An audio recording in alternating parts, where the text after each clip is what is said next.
بسم الله الرحمن الرحیم. په پای کې د خبرونو سرټکي. هرات د مولا عبدالغني برادر اخوند سفر، په فراه ولایت کې 133 پراختیایي پروژې پیلېدل او د ملګرو ملتونو ویان ویل چې د بشري مرستو رسولو سره سره د غزې په تړانګه کې وضعیت لا هم ډېر ناورین دی.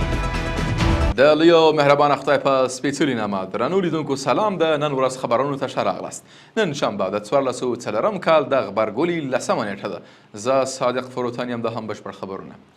مولا عبدالغني برادر اخوند په هرات ولایت کې وایي اسلامي امارت هڅه کوي چې د چاپیریال خوندیتوب لپاره له نوي کیدونکې تجدید پذیر انرژي څخه ګټه واخلي.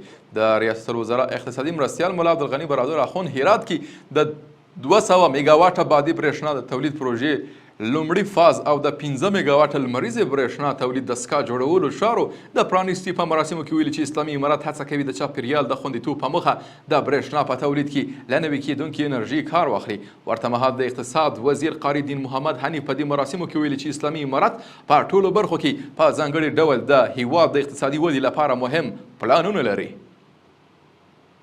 بل خبر کې د کلو د بیا رغونې او پراختیا وزارت وایي چې د فراه ولایت د ګلستان ولسوالۍ په بیلابیلو کلو کې د 183 میلیونه افغانیو په ارزښت د 133 پراختیایي پروژو چارې پیل سوې.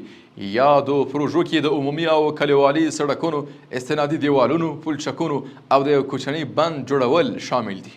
د فرانسې ولسمشر ایمانویل ماکرون ویلي که چیرې اسرائیل د غزې بشري ناورین ته پاملرنه ونه کړي نو هیوادوالې کیدای سي پر یاد هیواد بندیزونه ولګوي. نوموړی پرون په سنګاپور کې یوې خبري ناستې ته ویلي چې نړیواله ټولنه نشي کولی په داسې حال کې بې تفاوته پاتې سي چې فلسطینیان په غزه کې له لوږې سره مخ دي. د څرګندونې په داسې حال کې کېږي چې په دې وروستیو کې پر صهیونیستي رژیم د نړیوالو فشارونو ډېر سوي څو ژر تر ژره په غزه کې جګړه ودرول سي. او په پای کې د ملګرو ملتونو ویان اسټیفن دوجاریک ویلي چې د بشري مرستو د لیږد سربیره هم غزه کې وضعیت تر ټولو بد حالت ته رسېدلی دی. دوجاریک د صهیونیستي رژیم لخوا د مرستو د لیږد پر وړاندې پر شته خنډونو نیوکه کړې او ویلي دی چې تر اوسه د مرستو یوازې شاوخوا 200 بار وړونکي موټر غزې ته داخل سوي دي.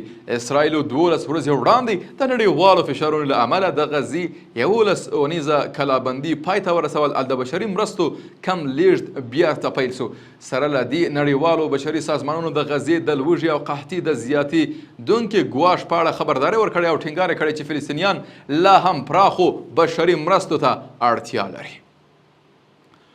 قدرمنو لیدونکو له متیا مننه. تاسو کولی شئ د اوروج بېلابېلې خپرونې د دې ادارې د سوشل میډیا له طریقه وګورئ. تر بیا ښه وخت او ښې چارې.